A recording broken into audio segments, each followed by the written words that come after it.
எத்தனை பக்கம் லெட்டர் அது? 4 பக்க கடிதத்தை கொடுத்திருக்கிறேன். இன்னும் கூட ஏர்போர்ட்லேயே கொடுத்துருக்கலாம், நான் கொடுக்கல. நான் என்ன பண்ணேன், நேராக அவருடைய வீட்டுக்கு சென்று அவருடைய தந்தையா இருக்கார தொல்காப்பியன் அவருடைய போட்டாக்கு முன்னாடி நின்று இதுக்கு வந்து சாட்சி வந்து தந்தையா இருக்கேன் அப்படின்னு சொல்லி ஒரு சாட்சி வேணும்ல.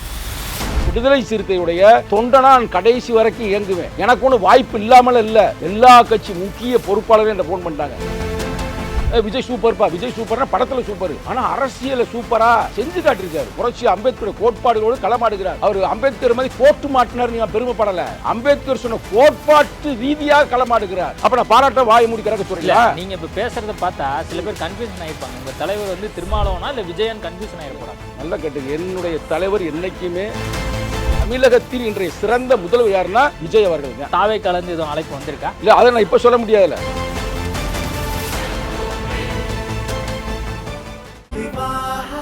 மணப்பெண்ணின் பிரத்யேகமான திருமணம் விவாஹா தி சென்னை சில்க்ஸ். ஆச்சி மசாலா எந்த சமையலும் ருசி தேடும் ரகசியம் 20 ரூபாய். ஐபிசி தமிழர்களுக்கு வணக்கம். இன்றைய சிறப்பு நேர்காணலில் நம்மோடு இணைந்திருக்கிறார் சங்க தமிழன் அவர்கள். வணக்கம். வணக்கம் சார். வெறும் பேர் மட்டும்தான் சொல்ல முடிஞ்சுது. அதுக்கு காரணம் வந்து உங்கள் கட்சி தலைவர் தான். உங்களை 3 மாதம் இடைநீக்கம் பண்ணியிருக்கேன் அப்படின்னு வந்து சொல்லியிருக்காரு. இந்த மாதிரி கூட்டணி குறித்தெல்லாம் பெருசாக பேச வேண்டாம் அப்படின்லாம் வந்து சொல்லியிருந்தேன். மதசார்பற்ற முற்போக்கு கூட்டணி குறித்து வந்து தேர்தலுக்கு முன்பாக நிறையா வந்து அவர் விமர்சித்து பேசியிருந்தார். அதுவும் குறிப்பாக திமுகவை பற்றி அப்படின்னு சொல்லாமல் கிட்டத்தட்ட சொல்லியிருந்தார். அதில் சில காரணங்கள்லாம் படிக்க முடிஞ்சுது. நான் கூட உடனடியாக உங்களுக்கு கால் பண்ணேன். அந்த அன்றைக்கி இடைநீக்கம் தொடர்பாக கால் பண்ணேன். இப்போதைக்கு எதுவும் பேசுகிற மனநிலையில் இல்லை அப்படின்னு நீங்கள் சொன்னீங்க. உங்களுக்கு அந்த செய்தியை பார்த்தோன்னா எப்படி இருந்தது? ஃபஸ்ட்டு முதல் எடுத்துமே எனக்கு வந்து அதிர்ச்சியாக இருந்தது. ஏன்னா இப்போ விடுதலை சிறுத்தை கட்சி மட்டுமல்ல, வெளியில் இருக்கிற பல தலைவர்களே இது உண்மையா அப்படின்ற மாதிரி கேட்குறாங்க. ஏன்னா அவ்வளவுக்கு நான் தலைவர் அவ்வளோ நெருக்கம்னு வச்சுங்களேன், கடந்த ஒரு 25 ஆண்டு காலமாக. ஆனால் வந்து எங்கள் தலைவர் வந்து எனக்கு அந்த நடவடிக்கை எடுத்ததை நான் அடுத்த ஒரு அரை மணி நேரத்திலே நான் தாய் சிறுத்தை சொல்லுக்கு கட்டுப்படுகிறேன்னு போட்டிருப்பேன். நீங்கள் பார்த்துருப்பீங்க. ஏறக்குறைய ஒரு 90 விழுக்காடு அதில் ஒரு 200 சொச்சம் வந்துச்சு அந்த பீரியடில் டயத்தில். அதில் எல்லாமே வந்து சங்கத்தமிழ் இடைநீக்கம் செய்து தவறு, அண்ணே அதை செய்ய வேணாம்னே சேர்த்துக்கணே அப்படின்போது எனக்கு ஒரு பதட்டமாயிருச்சு. ஏன்னா ஒரு தலைமை ஒரு முடிவு எடுக்கும் பொழுது அது வந்து தப்போ ரைட்டோ அது வேறு பிரச்சனை, பாதிக்கப்பட்டவன் நான் தான் அப்படின்றதெல்லாம் மனநிலை விட்டுட்டு ஒரு தலைமைக்கு எதிர்ப்பாக பதிவுலாம் வருது அப்படின்னு டக்குன்னு தாய் சிறுத்தை சொல்லுக்கு கட்டுப்படுகிறேன்னு சொல்லி முடிச்சிட்டேன், அமைதியாகிட்டேன். 25 வருஷம் நீங்கள் வந்து கூடவே ட்ராவல் பண்ணியிருக்கீங்க. பல்வேறு மாற்று கருத்துக்கள் கட்சிக்குள்ளே நீங்கள் வந்து நிறைய விஷயங்கள் பேசியிருப்பீங்க. பொதுவெளியிலும் நிறையா நேரங்களில் பேசியிருக்கீங்க. 2024 நாடாளுமன்ற தேர்தலாக இருக்கட்டும், 21 தேர்தலாக இருக்கட்டும், அல்லது கடந்த அந்த 2026 தேர்தலாக இருக்கட்டும், எப்பயுமே வந்து நீங்கள் கூட்டணியில் இருந்தாலும் அரசாங்கத்தை நோக்கியும் மக்களுக்கு எதிரான பல்வேறு விஷயங்கள் நடந்தாலும் அதையும் வந்து நீங்கள் வெளிப்படையாக பேசியிருக்கீங்க. மற்ற கட்சி உறுப்பினர்கள்லாம் கூட வந்து கொஞ்சம் சங்கடப்பட்டால் கூட நீங்கள் வெளிப்படையாக பேசியிருக்கீங்க. அப்போல்லாம் வந்து நீக்காத ஒரு நபர் இப்போ நீக்கியிருக்காரு அப்படிங்கிற ஒரு கேள்வியும் சந்தேகம் எனக்கே எழுந்தது. யார் வாய்மூடி கிடந்தாலும் விடுதலை சிறுத்தைகள் வாய்மூடி கிடக்காது அப்படின்னு ஒரு கருத்துரிமை மாநாடு நடத்தியவர் தான் தலைவர். அந்த பல்கலைக்கழகத்தில் படித்தவங்க சங்கத்தமிழன். அதனால தான் எங்கே அடக்குமுறை ஆதிக்கம் சுரண்டல் வந்தாலும் தட்டி கேட்பேன். அது கூட்டணியாக இருந்தாலும் சரி, இல்லை கூட்டணி இல்லாமல் இருந்தாலும் சரி, ஆனால் யாராக இருந்தாலும் சரி, ஏன் நீங்கள் கட்சிக்குள்ளே யார் செஞ்சாலும் சரி, இது நம்முடைய அந்த பல்கலைக்கழகத்தில் படித்ததை விட சிலபஸ். ஆனால் இந்த காலகட்டத்தில் வந்து தலைவர் என்ன நடவடிக்கை எடுக்கிறாருன்னா அதுக்கு பல காரணங்கள் இருக்குது. என்ன காரணம்? நீங்க என்ன நினைக்கிறீங்க? அதை நம்ம சொல்ல முடியாது. ஏன்னா தலைவருக்கு நான் வந்து மனு கொடுத்துருக்கிறேன், மேல்முறையீடு. சரி, தலைவரை நீங்க வந்து ஏர்போர்ட்ல சந்திச்சு நீங்க வந்து எத்தனை பக்கம் லெட்டர் அது என்ன சொல்லிருக்கீங்க? சாராம்சம் ஏதாவது சொல்ல முடியுமா? 4 பக்க கடிதத்தை கொடுத்திருக்கிறேன். இன்னும் கூட ஏர்போர்ட்லேயே கொடுத்துருக்கலாம், நான் கொடுக்கல. நான் என்ன பண்ணேன், நேராக அவருடைய வீட்டுக்கு சென்று அவருடைய தந்தையா இருக்கார தொல்காப்பியன் அவருடைய போட்டாக்கு முன்னாடி நின்று இதுக்கு வந்து சாட்சி வந்து தந்தையா இருந்தேன் அப்படின்னு சொல்லி ஒரு சாட்சி வேணும்ல, அதனால் நான் கையில் கொடுத்துருக்கிறேன். இல்லைப்பா நான் இதே வாட்ஸ்அப்பில் அனுப்பிட்டு நான் தான் படிச்சிட்டேன்லப்பா அப்படின்னாரு. இல்லைண்ணே சாட்சி வேண்டும். ஏன்னா நீதி வந்து சாகக்கூடாது என்றைக்குமே. நியாயங்கள் பல இருக்கலாம், தலைவர் பக்கம் ஒரு நியாயம் இருக்கலாம், எனக்கு ஒரு நியாயம் இருக்கலாம். என்னை நடவடிக்கை எடுக்க வேண்டும் என்று சொன்ன ஒரு சில முன்னணி பொறுப்பாளர் பக்கத்து நியாயம் இருக்கலாம். ஆனால் நீதி ஒன்று தானே, நீதியை யாரும் அளிக்க முடியாது. வாட்ஸ்அப்பில் வந்து அவருக்கு அனுப்பிச்சிருக்கிறீங்க, அதே மட்டும் இல்லாமல் ஏர்போர்ட்லேயே வந்து சந்திச்சிருக்கீங்க, நேரடியாகவும் அவங்க வீட்டிலே போய் அப்பாவுக்கு முன்னாடி அந்த அப்பாவுடைய போட்டாவுக்கு முன்னாடியே கொடுத்துருக்குறேன். இந்த நடவடிக்கைக்கு காரணம் தலைவர் மட்டும்தானா இல்லை வேற யாரும் இருப்பாங்கன்னு நீங்கள் எதுவும் சந்தேகிக்கிறீங்களா? நான் இப்போ வந்து ஒரு குற்றவாளி அவங்க பார்வையில். இப்போ என் மேல் குற்றம் சுமத்தப்பட்டிருக்கிறது. இப்போ நான் மேல்முறையீடு செய்திருக்கிறேன். ஏறக்குறை நீதிமன்றம் மாதிரி தான். அப்போ அந்த எதிக்ஸை நான் ஃபாலோ பண்ணணும். அவர் இப்போ வந்து நான் என்ன சொல்கிறேன், இப்போ நான் பேசும்போது சொன்னார், தம்பி ஒரு 2 நாள் பொறுத்திருங்கன்னாரு. அப்போ 2 நாள் பொறுத்திருக்கும் பொழுது நேற்று சொன்னார், இப்போ இன்றோடு முடிகிறது. நாளை வேண்டும் என்றால் நான் வந்து என்ன ஏதுன்ற தலைவரை பார்த்து பேசிட்டு உங்களுக்கு சொல்கிறேன். 2 நாள் பொறுத்துரு அப்படின்னு சொல்றாருன்னா நீங்க என்ன கேட்டீங்க, அவர் என்ன சொன்னார்? ஓ, நீங்கள் அதை வேற கேட்குறீங்களோ? அது சொல்லலாமா என்னன்னு எனக்கு தெரியல. எனக்கு டீட்டெயில்டாக சொல்ல வேணாம். நீங்க ஏதோ ஒரு எதிர்பார்ப்போட நீங்க தலைவருக்கு கால் பண்ணியிருக்கீங்க, அதை வந்து அவர் 2 நாள் பொறுப்பான்னு சொல்லிட்டாரு. அவர் பதில் எனக்கு கிடைச்சிருச்சு. நீங்க என்ன கேட்டீங்க? அது ஒரு 2 நாள் பொறுங்கள், நான் உங்களுக்கு சொல்கிறேன். அவர் எனக்கு 2 நாள் பொறுக்க சொன்னார்ல, அதேமாதிரி நீங்கள் 2 நாள் பொறுக்க. இது ஒன்றும் பெரிய விஷயம் இல்லைங்க. இது அண்ணன் தம்பி உறவு தாங்க. அவர் தலைவர் என்பதை விட, நான் 2ஆம் கட்ட தலைவர் என்பதை விட, அவர் எனக்கு ஒரு அண்ணன். எனக்கு மட்டுமல்ல, விடுதலை சிறுத்தையில் இருக்கிற ஒவ்வொரு தொண்டனுக்கும் எழுச்சி தமிழர் அண்ணங்க. இந்த உறவு வந்து நீங்கள் எந்த கட்சியிலுமே பார்க்க முடியாது. இன்னமும் நான் ஒரு உண்மையான விஷயத்தை ஐபிசி தமிழுக்கு சொல்கிறேன். எங்கள் கட்சியில் இருக்க 2ஆம் கட்ட தலைவர்கள் கூட அப்படி இப்படின்னு இருக்கலாம். ஆனால் தொண்டன் ஒவ்வொருத்தருமே அந்த பால், கறந்த பாலில் இருக்கிற அந்த தூய்மை இருக்குது பார்த்தீங்களா, உண்மை இருக்குது பார்த்தீங்களா, அது மாதிரி தாங்க. அவ்வளவு வந்து தொண்டர்கள் இருக்காங்க. கீழ்மட்டத்தில், அடிமட்டத்தில் இல்லை. அவனுக்கு எந்த பொறுப்புமே இருக்காது பிரதர், சொல்கிற எந்த பொறுப்பும் இருக்காது. ஆனால் அவர் கட்சிக்காகவும் தலைமைக்காகவும் அவ்வளவு உதவி செய்வாங்க. அப்படிப்பட்ட தொண்டர் உள்ள இந்த கட்சியை விட்டு தலைவர் என்னங்க நடவடிக்கை எடுக்கிறது? நான் தான் சொல்கிறேன், கட்சி வந்து எங்களுடைய கட்சி, தொண்டருடைய கட்சி. அவர் 1000 நடவடிக்கைகள் எடுக்கலாம், கட்சியை விட்டு தூக்கலாம், இல்ல தூக்காமல் இருக்கலாம். ஆனால் விடுதலை சிறுத்தையுடைய தொண்டனான் கடைசி வரைக்கும் இயங்குவேன். எனக்கு ஒன்றும் வாய்ப்பு இல்லாமல் இல்லை. எல்லா கட்சி முக்கிய பொறுப்பாளரே என்ன ஃபோன் பண்ணிட்டாங்க, என்ன சங்கத்தமிழ் உங்களுக்கா இந்த பிரச்சனை, என்ன பிரச்சனை நடந்துச்சு அப்படின்னு அவங்களுக்கு உண்மை தெரியுது. கண்டிப்பா உங்களை திமுகலேருந்து கூப்பிட்டுருக்க மாட்டாங்க. அதிமுகலேருந்து எதுவும் அழைப்பு வந்துச்சா? அல்லது குறிப்பா நீங்க அண்மை காலமா வந்து ஜோசப் விஜயை புகழ்ந்து வேற பேசுறீங்க, தாவே கலந்து எதுவும் அழைப்பு வந்திருக்கா? இல்லை, அதை நான் இப்போ சொல்ல முடியாதுல்ல. ஆல்ரெடி அதை வச்சு நான் வந்து எந்த அளவுக்கு உங்களுக்கு நெருக்கங்கிறது என்னை விட மற்றவங்க எல்லாருக்குமே தெரியும், உங்கள் கட்சியில் இருக்கிறவங்களுக்கு. இல்லை, அவர் நமது நண்பர் தான். ஏங்க இப்போ வந்து ஜோசப் விஜயை வந்து நான் அவரை பாராட்டுகிறேன் என்றால் அது வரலாற்று பூர்வமாக பாராட்ட வேண்டிய கடமை எனக்கு இருக்குங்க. நான் தலித்து விடுதலைக்காக நான் அரசியலுக்கு வந்தவன். அதை வந்து ஜோசப் விஜய் செய்து கொண்டிருக்கிறார்ல. 8 பேர் இதுதான் பிரச்சனை. இப்போ 8 பேர் தலித் அமைச்சர் கொடுத்திருக்கிறாரு. இல்ல இதுதான் பிரச்சனை. ஏன் சொல்லக்கூடாதா? இல்ல வாயை மூடி அப்படியே கிடக்கணுமா? தாவே காட்சி இப்பதான் அமைஞ்சிருக்கு.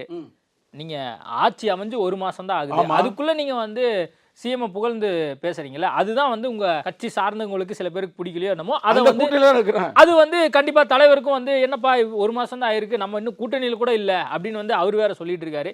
இந்த தருணத்துல நீங்க விஜயை புகழ்ந்து பேசுறதுதான் இன்னும் பிடிக்கலையோ என்னமோ. இல்லை, அதாவது நல்லது செய்தவர்களை பாராட்டுவதும் தவறு செய்தவர்களை தட்டி கேட்பதும் மனிதநேயமிக்க ஒவ்வொருத்தனுடைய அந்த செயல்பாடு.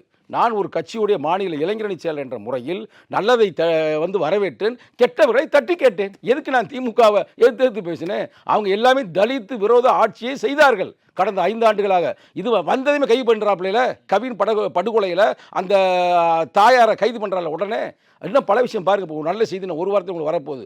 ஆணவ படுகொலை தடுப்பதற்கான தனிச்சட்டத்தை உருவாக்க போகிறார். அப்புறம் பல விஷயங்கள் சிறப்பாக செய்து கொண்டு ஏங்க எங்களுக்கு ஒரு அமைச்சர் கொடுத்துருக்காருங்க, வன்னியரசு அவர்களுக்கு. இன்னைக்கு அவர் எவ்வளோ ஆக்டிவாக செயல்படுறாரு, சிறப்பாக செயல்பட்டுருக்கிறாரு. அது யார் காரணம்? யாருக்கு காரணம்? உயர்கல்வித்துறை அமைச்சரும் ஒரு தலித், பள்ளிக்கல்வித்துறை அமைச்சரும் தலித். இதெல்லாம் வரலாறு பிரதர். இன்னொன்று சொல்லட்டுமா? இதெல்லாம் நிறைய பேருக்கு தெரியாது. புரட்சியாளர் அம்பேத்கர் அவர்கள் அவருடைய தொகுப்பில் எழுதியிருக்கிறாரு, நான் இடஒதுக்கீடு உங்களுக்கு வாங்கி கொடுத்துட்டேன், அதெல்லாம் உங்களுக்கு சூப்பரு, கல்வியிலையும் வாங்கி கொடுத்துட்டேன், இந்த சீட்டில் போய் நிற்கிறாங்க பார்த்தியா ரிசர்வ், அதையும் வாங்கி கொடுத்துட்டேன், அதை விட ஒரு முக்கியம் நான் செய்யாமல் சென்று விடுகிறேன், சாக போகிறேன். எப்போ? ஏறக்குறைய 56 எழுதுகிறாரு. அதில் அவர் சொல்கிறாரு, இந்த சட்டமன்றம் பாராளுமன்றத்தில் வெற்றி பெற்ற பிறகு அதுலேயும் உங்களுக்கு ஒரு ரிசர்வேஷனை வாங்கி கொடுத்தா இந்த மக்களுக்காக நீங்கள் பாடுபடுவேன்னு சொன்னார். செத்து போயிட்டாரு. அதற்கு அடுத்தபடியாக நிகழ்காலத்தில் ஜோசப் விஜய் அவர் செய்கிறாருன்னா இது அம்பேத்கருடைய கருத்தை வந்து அவர் களமாடுறாருங்க. அப்போ பாராட்டம் இருக்க சொல்றீங்களா? இப்போ அம்பேத்கர் சொன்னது எப்போ எவனா செஞ்சானா? நான் ஒன்று சொல்கிறேன் நெறியாளர் அவர்களே, யார் எப்படியும் தப்பாவோட எடுத்துக்க எனக்கு கவலை இல்லை.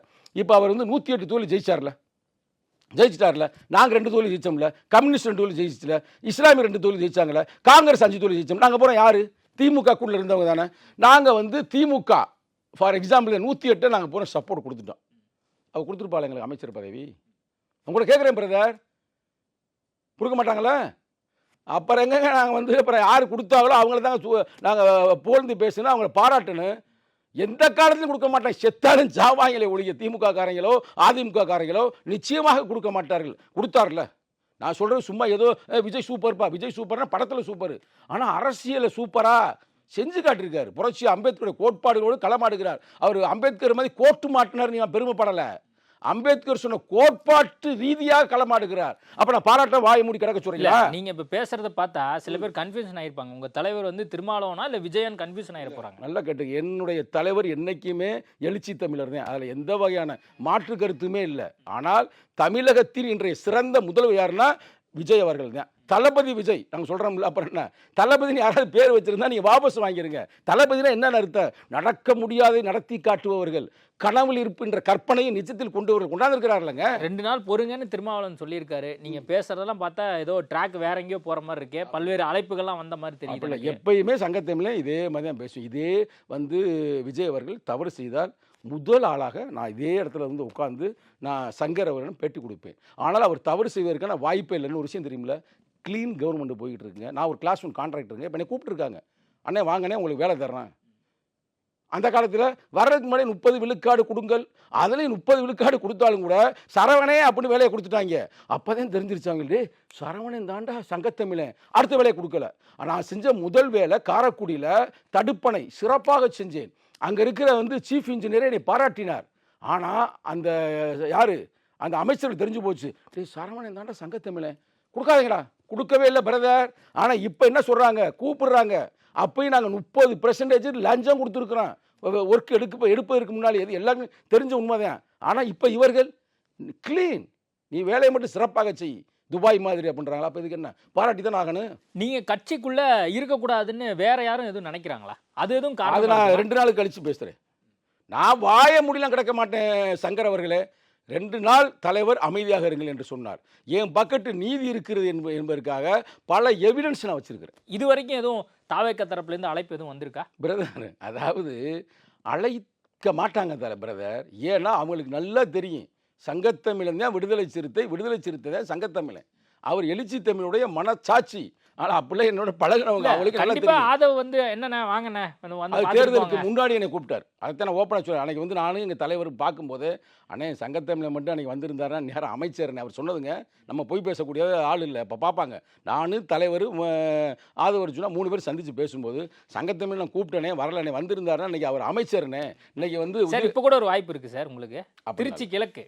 பிரதர் நல்லா கேட்டுங்க. நான் வந்து நீங்க கட்சியில போய் சேர்ந்தீங்கன்னா அப்புறம் உங்களுக்கு ஒரிஜினல் ஏதாவது ஒரு வாய்ப்பு விடுதலை கிடைக்கும்ல? சிறுத்தைகள் ஒரிஜினல் விடுதலை சிறுத்தைகள் கூட்டணியோடு அவர்கள் எது கொடுத்தாலும் ஏற்றுக்கொள்ளுமே ஒழிய, நாங்களா தனியாக போகிறதுக்கு அவ்வளவுக்கு தாவேக்கால இணையருக்கான எண்ணம் எதுவும் உங்களுக்கு இல்லையா? இல்லை கண்டிப்பா ஒரு உங்களுக்கு வகையில் அப்படியே கேட்டு பிரதர், நான் தான் ஒரிஜினல் விடுதலை சிறுத்தைன்றேன்ல. நான் மட்டும் இல்லை பிரதர், விடுதலை சிறுத்தை எந்த ஒரு தொண்டரிடம் சென்றாலும் அதைத்தான் பேசுவேன். நான் விடுதலை சிறுத்தையோட சரி, தொண்டன். நீங்க விடுதலை சிறுத்தைகள் கட்சி, ஆனா வந்து கள நிலவரம் அரசியல் சூழல் என்னவா இருக்குங்கிறத நீங்க கண்டிப்பா கவனிச்சிருப்பீங்கல்ல. ஏன்னா இப்ப இருக்கக்கூடிய கால சூழலின்படி அரசியல் காரணமாக நாங்க இந்த முடிவு எடுக்கிறோம் அப்படின்னு சொல்லி திருமாவளவன் உட்பட எல்லாருமே வந்து தங்களுடைய அரசியல் முடிவை மாற்றி அமைச்சிருக்காங்க. திமுக கூட்டில் இருந்தாலும் நாங்கள் வந்து இந்த அரசாங்கம் கண்டிப்பாக 5 வருஷம் செயல்படணும்னா எங்களுடைய ஆதரவு நிலைப்பாடு வேணும், அதனால நாங்கள் இந்த நிலைப்பாடு எடுத்திருக்கோம் அப்படின்னு வந்து திருமாவளவன் சொல்கிறார். அண்மையில் ஒரு நிகழ்ச்சியில் அவர் பேசும்போது என்ன சொல்கிறாருன்னா, தேவைப்பட்டால் நாங்கள் வந்து அந்த அமைச்சரவை பதவியிலேருந்து கூட நாங்கள் வெளியே வர்றதுக்கு தயாராக இருக்கோம் அப்படிங்கிறதையும் அவர் குறிப்பிட்டு சொல்கிறார். அப்படி ஒன்றும் நாங்கள் வாலண்டியராக அவங்க கூட இருக்கணுங்கிற அவசியம் இல்லை, இது வரைக்கும் கூட்டணியாக இன்னும் அதிகாரப்பூர்வமாக நாங்கள் வந்து தாவேக்காவோட சேரல அப்படின்னு வந்து சொல்கிறார். இதெல்லாம் நீங்கள் எப்படி பார்க்குறீங்க? பிரதர், இது திமுகவுக்கு சொல்லப்பட்ட கருத்து. திராவிட முன்னேற்ற கழகத்தைச் சேர்ந்த இந்த ஐடி விங்கில் இருக்கிற அறகுறைகள் இல்லை வேக்காடுகள் அது என்ன மாதிரி எது குண்டக்க மண்டக்க எழுதும் பொழுது எங்கள் தலைவர் அந்த இடத்துல சொல்கிறாரு. என்ன சொல்கிறாருன்னா, நாங்கள் வந்து இன்றைக்கி வந்து அவங்களோட கூட்டணியில் இருக்கிறோம். கூட்டணி இருக்கிறோம்னு நாங்கள் என்ன சொல்லலை, இன்னும் சொல்லப்போனால் அந்த மந்திரி சபையில் இருக்கிறோம், அவங்க கூட இணைந்து இருக்கிறோம் அப்படின்னா அது எங்களுடைய இண்டிபெண்ட்டாக நாங்கள் எடுத்த முடிவு. அதே மாதிரி அந்த கூட்டணியில் ஏதாவது ஒரு சிக்கல் வந்தால், மந்திரி சபையில் ஏதாவது சிக்கல் வந்தால் நாங்கள் அங்கேருந்து வெளியேறுவோம் அப்படின்னு எங்களுடைய சுயமரியாதையை, எங்களுக்குன்னு இருக்கிற அந்த உரிமையை தான் அவர் சொல்கிறாரே தவிர இந்த டிவிகேக்கு எதிர்ப்பாக நாங்கள் சொல்லலை. டிவிகேவோடு நாங்கள் 5 ஆண்டுகளாக தொடர்ந்து நாங்கள் இருக்க போகிறோம். அதில் எந்த மாற்று கருத்தும் இல்லை. ஏன்னா அவர் வந்து க்ளீன் அரசாங்கத்தை கொடுக்குறாருல்ல. க்ளீனை யாருங்க கொடுத்தா சொல்லுங்கங்க. காமராஜருக்கு பிறகு யாராவது கொடுத்தாலும் காதலியாவது கேட்டிருக்கீங்களா? எங்கேயுமே இல்லை. இந்த ஒரு ஆரம்பிச்ச 1 மாதத்துலேயே சொல்கிறாங்களே க்ளீன். 1 மாதத்தில் என்ன அப்படி சாதிச்சிட்டாருன்னு இப்போ திமுக முன்னாள் அமைச்சர்கள்லாம் கேட்க ஆரம்பிச்சிருக்காங்க. உதயநிதி ஸ்டாலின் வந்து ட்விட் போடுறாரு. அதாவது அண்ணே திருச்சி வேலுச்சாமியை உங்கள்கிட்ட வந்து பேசினார்.